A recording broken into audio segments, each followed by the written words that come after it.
नमस्कार मित्रांनो, सोमजाई माता तीर्थयात्रेमध्ये मी सुषमा आपलं सहर्ष स्वागत करते.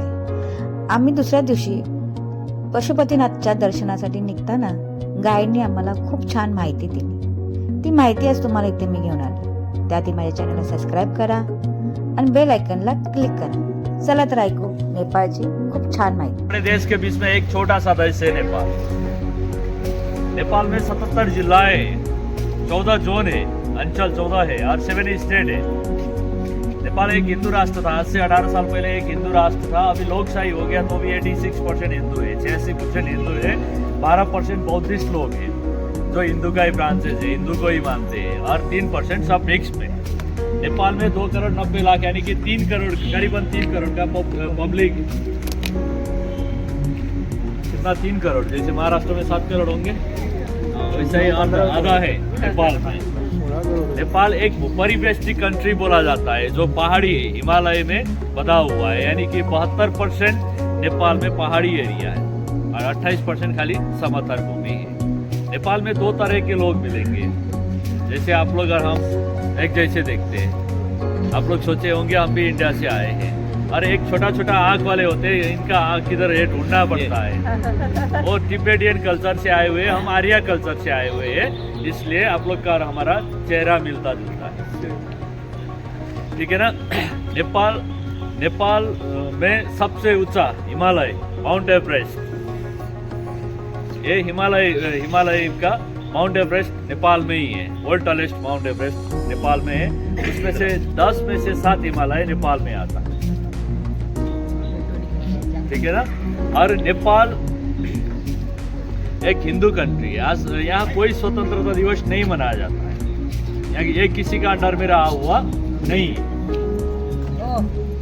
कल्चर यहाँ का जो ये काठमांडू है, काष्ठ प्लस मंडप है, यानी कि काठमांडू एक कटोरी जैसा है, चारों तरफ पहाड़ से घिरा हुआ है और बीच में समतल भूमि है. आने के टाइम में आप लोग याद किए होंगे, थोड़ा चढ़ाई चढ़ के फिर उतरे थे. चारों तरफ देख लीजिएगा पहाड़ी है. पहले ये तालाब हुआ करता था, मंजुश्री नाम करके ऋषि ने यहाँ को पानी को बाहर निकाल दिए, फिर बाद में बस्ती बैठने लगा बोलते हैं. काठमांडू क्यों हो गया? काष्ठ प्लस मंडप है, यानी कि एक ही झाड़ से बना हुआ एक पैलेस है जो धरती कम में टूट गया है, तो भी अभी उसी डिजाइन में बन रहा है. एक ही पेड़ से बना हुआ एक मंडप था, काष्ठ प्लस मंडप, यानी कि लकड़ी का मंडप था, इसलिए उसी का नाम से रखा हुआ है काष्ठ मंडप. फिर बाद में अपभ्रंश होकर काठमांडू हो गया. काठमांडू में आज दिन भर साइट सीइंग करेंगे. उसमें से पशुपतिनाथ जो इष्ट देव के रूप में माना जाता है, नेपाल का इष्ट देव के रूप में पशुपतिनाथ को माना जाता है. और उसके बाद में हम जाएंगे गुहेश्वरी शक्तिपीठ, 52 शक्तिपीठ में से एक शक्तिपीठ है, वो दर्शन करेंगे. उसके बाद में हम लोग जाएंगे सोए हुए विष्णु भगवान, बुढ़ा नीलकंठ जो जल नारायण भी बोला जाता है, वहाँ जाएंगे. उसके बाद में राधा कृष्ण, हरे रामा हरे कृष्ण जो मंदिर है वहाँ जाएंगे. और ये सामने जो देख रहा है ये बौद्धिस्ट मंदिर है, यानी कि इसको स्वयंभू बोला जाता है. ये एरिया का इसी मंदिर का नाम से रखा हुआ है. पूर्णिमा के दिन बुद्ध भगवान स्वयं प्रकट हुए थे, इसलिए इसको स्वयं प्लस भू स्वयंभू बोला जाता है. वज्र प्लस बाराही, वज्र बाराही के रूप में भी माना जाता है, शिव और शक्ति के रूप में भी माना जाता है, इसलिए इसको स्वयंभू नाथ बोला जाता है. ठीक है. हम लोग पहले जाएंगे पशुपतिनाथ. 5 और 5 मिलके पाशुपत बनता है. पशु 5 और 5 मिलके पाशुपत बनता है. आप लोग 12 ज्योतिर्लिंग गए, 4 धाम 12 ज्योतिर्लिंग किए. हाँ, 4 धाम 12 ज्योतिर्लिंग किए होंगे तो आपने थर्ड का यानी कि नाभि का नीचे का भाग का दर्शन किए होंगे और लिंगाकार का दर्शन किए होंगे. चेहरे का दर्शन नहीं मिलता है. बाकी जगह पशुपतिनाथ का दर्शन करेंगे तो चेहरे का दर्शन मिलता है. यानी कि आप लोग 4 धाम 12 ज्योतिर्लिंग करेंगे, बिना पशुपतिनाथ दर्शन से दर्शन पूर्ण नहीं होता है. और आप लोग आर्थिक हिसाब में, शारीरिक हिसाब में 4 धाम 12 ज्योतिर्लिंग नहीं जा पाएंगे तो खाली पशुपतिनाथ दर्शन करेंगे, दर्शन पूर्ण हो जाता है. हाँ, पूर्ण हो जाता है. बिना पशुपतिनाथ का दर्शन पूर्ण नहीं होता है, मोक्ष प्राप्ति नहीं होता है. पशुपतिनाथ दर्शन करेंगे तो हम लोग का 84 लाख योनिया होता है. शंकर दादा के सामने हम भी एक पशु है, तो पशुपतिनाथ का दर्शन करेंगे तो पाशुत्व मिटा जाता है, यानी कि अगले जन्म में पशु का रूप धारण करना नहीं पड़ेगा, मोक्ष प्राप्ति मिलेगा बोलते हैं. पशुपतिनाथ में पंचमुखी महादेव है, यानी कि पांच चेहरा किया हुआ शंकर भगवान का दर्शन करने को मिलेगा आपको। सत्यजात तत्पुरुष अघोर वामदेव और ईशानेश्वर, 5 मुख का दर्शन मिलेगा। ठीक है, पशुपतिनाथ मंदिर में किसी को भी टच करके दर्शन करने का अलाउड नहीं है। वहाँ दक्षिण भारत के पंडा है वही पूजा करते हैं, बाकी नॉर्मल हम लोग के लिए 3 फीट बाहर से दर्शन करने को मिलेगा, और एक गेट से दर्शन करेंगे तो 5 फीट बाहर से दर्शन करने को मिलता है। चाहे मोदी जी आए, चाहे कोई भी वीआईपी लोग आए, वो भी टच करके दर्शन करने का अलाउड किसी को भी नहीं है, यहाँ का राजा का भी नहीं है। ठीक है, तो पशुपतिनाथ और केदारनाथ दो हिस्सा माना जाता है।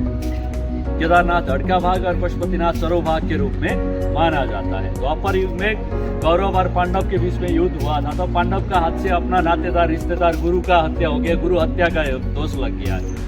तो पाप नाश के लिए क्या करें बोल के कृष्ण भगवान के पास में जाकर बोले तो शंकर भगवान का दर्शन कर लेना, शंकर दादा का दर्शन कर लेना, तुम लोग को मोक्ष प्राप्ति मिलेगा बोल के कृष्ण भगवान ने वो कैलाश भेज दिए। तो कैलाश में पहुंचने के बाद में वहाँ पार्वती माता मिले, लेकिन शंकर दादा उधर नहीं थे। तो शंकर भगवान कहाँ है बोल के बोले तो केदारनाथ के जंगल में सैर करने के लिए गए बोल के पांडव लोगों को केदारनाथ जंगल में भेज दिए।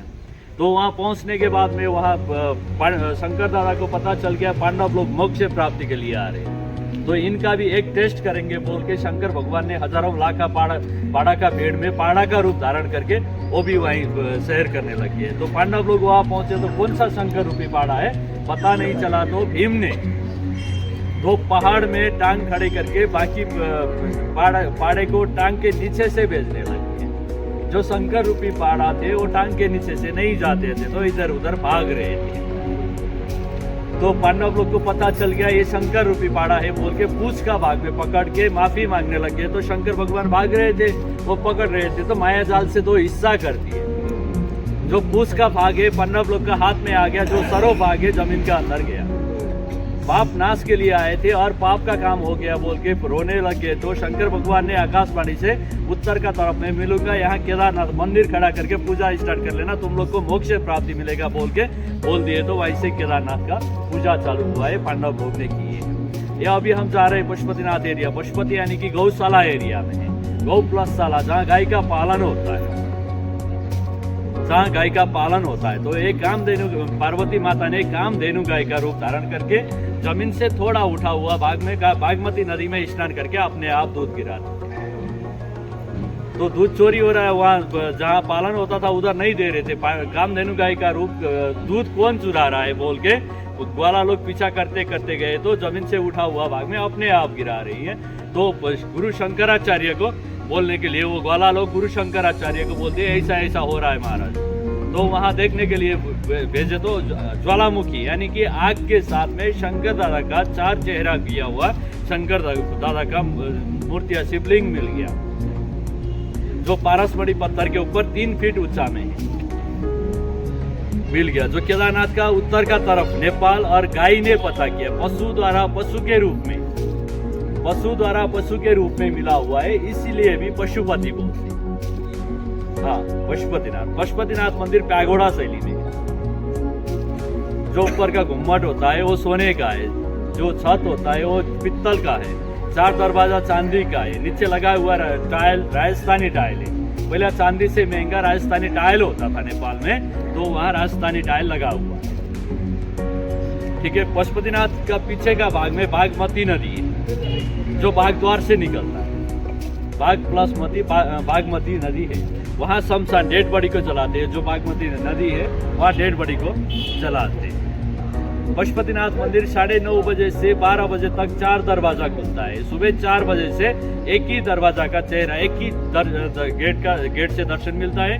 9:30 बजे से 12 बजे तक 4 दरवाजा का दर्शन मिलता है, यानी कि आप लोग का चारों दरवाजा का चारों चेहरे का दर्शन कराएंगे। ठीक है, पारसमढ़ी पत्थर के ऊपर 4 साइड में 4 चेहरा है, और ऊपर ईशानेश्वर महादेव है जो अदृश्य रहते हैं। हाँ, जो लीन अवस्था होता है, दिखते नहीं। ठीक है, पशुपतिनाथ मंदिर में आप लोग सब कुछ ले जा सकते हैं, मोबाइल वगैरह सब कुछ ले जा सकते हैं। मेन मंदिर में फोटो नहीं लेना है। ठीक है, जूता चप्पल निकाल के बाहर लकर में रखेंगे, जाकर दर्शन करेंगे, फिर आकर जूता चप्पल पहनेंगे, बैग वगैरह ले जा सकते हैं। खाली मोबाइल वगैरह निकालना नहीं है, फोटो नहीं लेना है। बाई चांस आप फोटो ले लेंगे, आपका 2100 रुपया से लेकर 5000 तक का फाइन है और वहाँ 3 घंटा आप लोग का क्लास हो जाएगा। कशी वाटली मित्रांनो माहिती ऐकून नेपाळ पाहावंसं वाटतंय ना? तर चला मग विचार करताय कशाला, करा कॉन्टॅक्ट आम्हाला. आमचा कॉन्टॅक्ट नंबर मी खाली डिस्क्रिप्शन बॉक्समध्ये दिलेला आहे. लवकर आम्हाला कॉन्टॅक्ट करा. छान ठिकाणी ची भेट घ्या. आमच्या यात्रेमध्ये लवकरात लवकर सामील व्हा. त्यासाठी माझ्या चॅनलला सबस्क्राईब करा आणि बेल आयकॉनला क्लिक करा. लाईक आणि शेअर करायला विसरू नका. आणि जर आवडली असेल व्हिडिओ तर कमेंट बॉक्समध्ये प्लीज कमेंट करून सांगा हा, आणि आम्हाला कॉन्टॅक्ट करा. तर मित्रांनो, परत भेटू दुसऱ्या पशुपतीनाथच्या नवीन व्हिडिओमध्ये. तोपर्यंत धन्यवाद.